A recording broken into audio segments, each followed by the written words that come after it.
Yeah, tick-tock, code 6, got the clock game flipped. Here we are, Code 6 Customs on a Monday. We got Whatnot on, watching other people auction some stuff. And this is Monday morning mail delivery. So we're going to take you through and we're going to open some of this.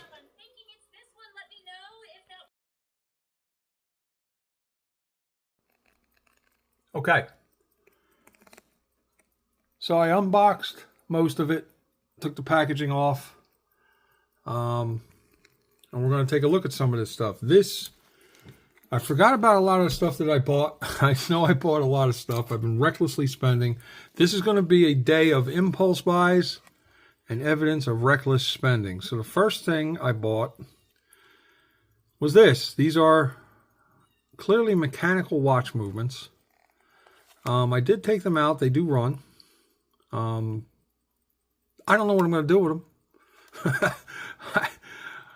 I saw skeletonized movements. I got them for very little, almost nothing, and I figured someday maybe I'll do something with them. But as a watch guy, I couldn't let that go for the price it was going.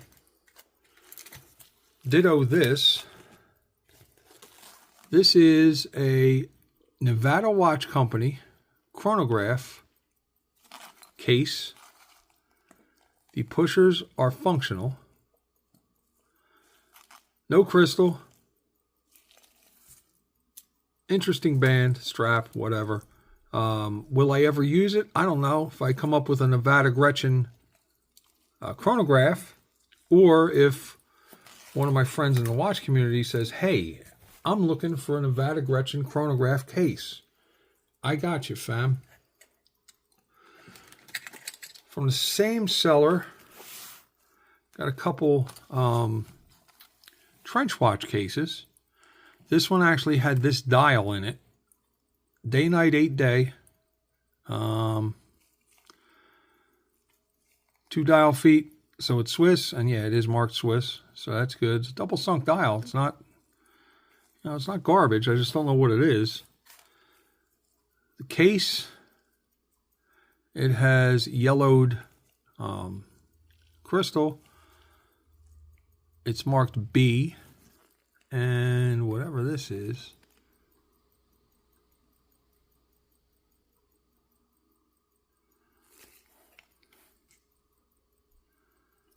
If I can get the light there. Fuck it, I can't. All right, but either way, I highly doubt this is silver. It's probably base metal, but this could be a trench watch. If I find a nice zero size movement, I'll turn that into a trench watch. Ditto with this. This is actually a Wadsworth referee quality case. Most likely gold filled, but not marked. I highly doubt it's actual gold. I'm pretty sure it's not. But definitely gold filled. Need a crystal. And if I have a nice 3-0 movement, I could turn that into a trench watch. Other thing I've been involved with lately is I buy a lot of stuff. Obviously, I've had videos up here talking about how much stuff I buy. This is all pocket watch movements. And I buy all that stuff chasing things to make marriage watches out of. So this is a South Bend. It's 1911. It's in a custom designed and manufactured case specifically for pocket watch movements to turn them into wrist watches. I hooked up directly with the manufacturer. So what I do is I search for viable pocket watch movements to use for my conversions. And in those searches, I end up with a lot of movements that I can't use. Like these. You see the word sell on it. So what this is a zero size Elgin movement.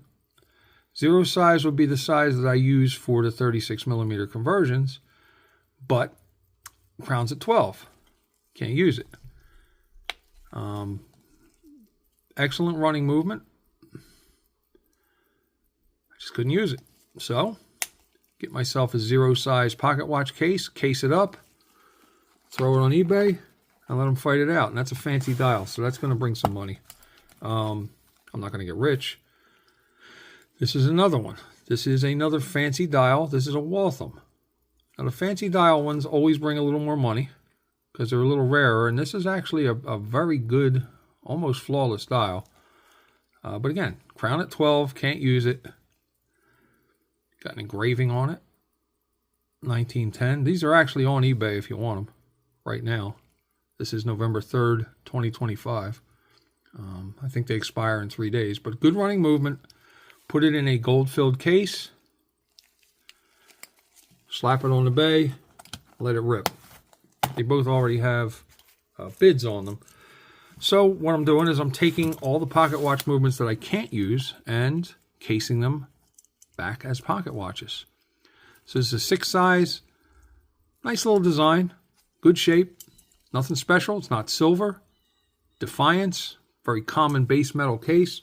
Complete with the stem, with the crown, with the glass. Same thing with this one. Again, this is just a common base metal case. Filthy leather I'll probably take off. But if I have 6 size movements that I can't use, I'm going to recase them as what they were born as pocket watches. Now this will not be a conversion. This was a straight impulse buy because I really have very little interest in stopwatches. I'm more of a pocket watch guy.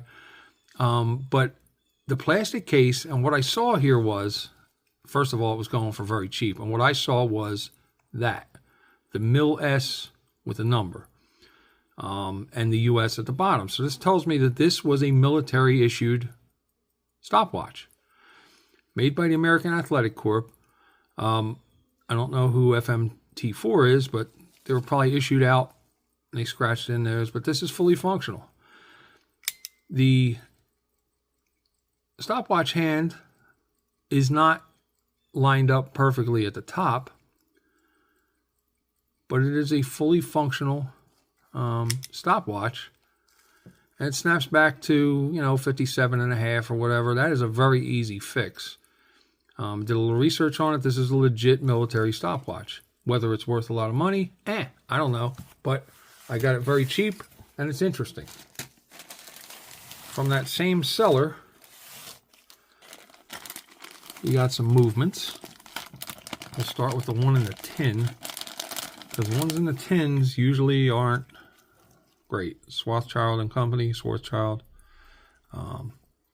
These tins are pretty common to put projects in, and the reason I bought that is Trenton. I do have a Trenton movement that I could possibly use this dial for, but beyond that, I'm in New Jersey. I'm just outside of Trenton. So Trenton Watch Company was big in Trenton back in the early 1900s. So interesting, if nothing else, just interesting for the local flavor. Have this looks like a 0 size movement.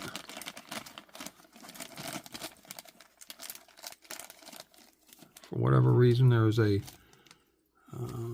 dial washer in there. There's a Hampton. There it is. There's the dial washer. There's a Hampton. I bought this. It's a 0 size movement. Balance is somewhat free. This will probably run with a service, but I haven't been able to use Hamptons primarily because they are lever set. This one is a pin set. I just saw it. So that's that. Crown's at 12. So what am I going to do with this? I'm going to recase this as a pocket watch and sell it as a pocket watch. Can't convert it, want to sell it.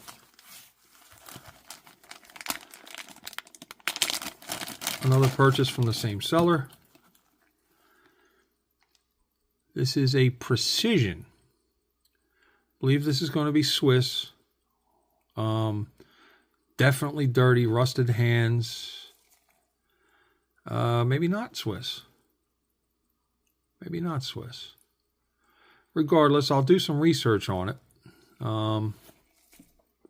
Balance is not free.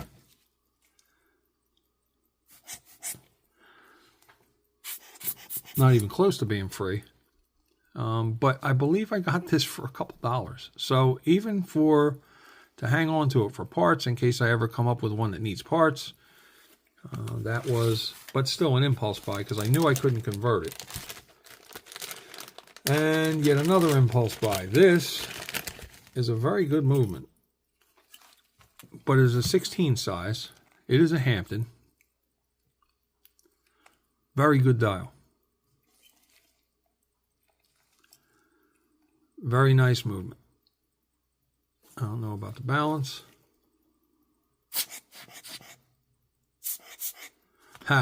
Okay, so the balance, there is no hairspring. It appears there's no hairspring. Regardless, this is a good movement, and for what I bought it for, just the dial and hands alone was worth it. So far we've got a pile of movements I can convert, trench watches and pocket watch cases that I probably can use, and we all move on with our lives. On to the next box. Now this one, I usually don't identify the sellers, but I have to identify them here because Timekeep produces excellent watch straps. These are not his produced, so these aren't Timekeep brand, but they're excellent to have. I like having a lot of extra bands around because as I'm selling the pocket watch conversions,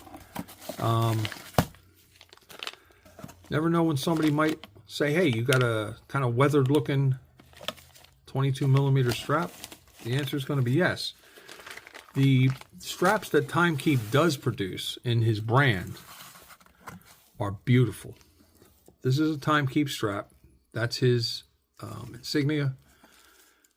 These are the most comfortable straps. Just really cool. Really cool. Everybody that has owned a Timekeep strap loves the Timekeep strap. So there's a little shout out to my boy, Timekeep. You can find him on Whatnot. Whatnot is a live stream sales app, if you're not familiar with it. Beyond that, somehow he came across some watch modding cases of the same quality that I use.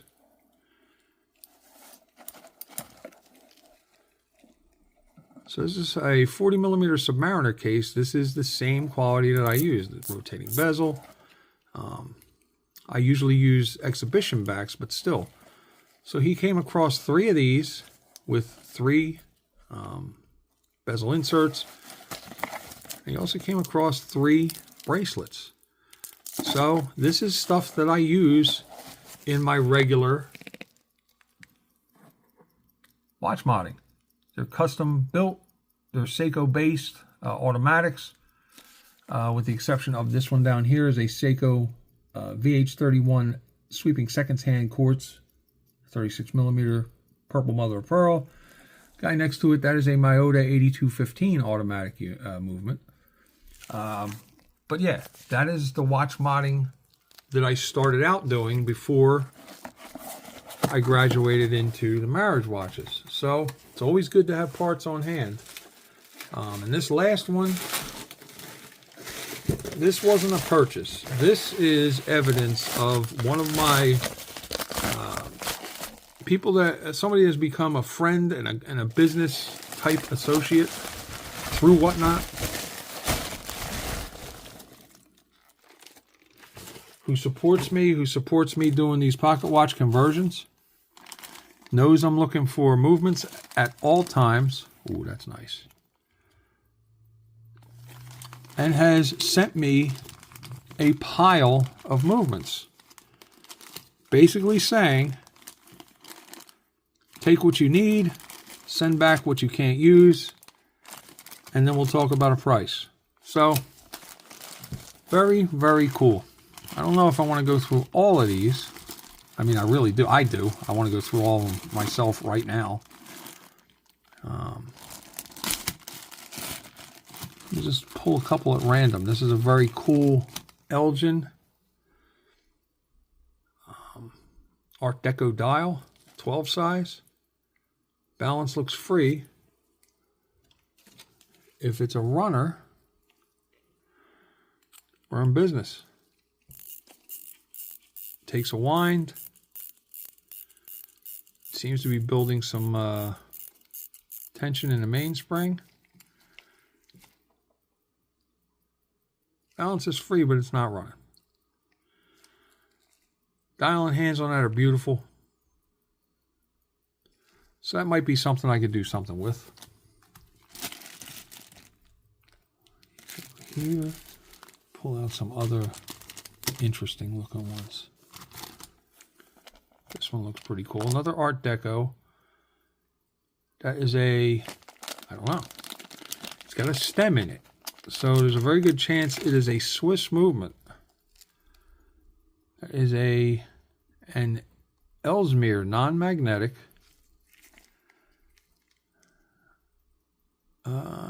Ellesmere Watch Company, 6 jewels. This could be American, I'm not sure. But the stem is attached to the movement. Now it does take a wind. See if the hands move. Beautiful dial and hands. I just don't know about the balance. Balance is free. But I like to start with running movements when I do these conversions. So I'm very limited in what I will start with. But this is cool.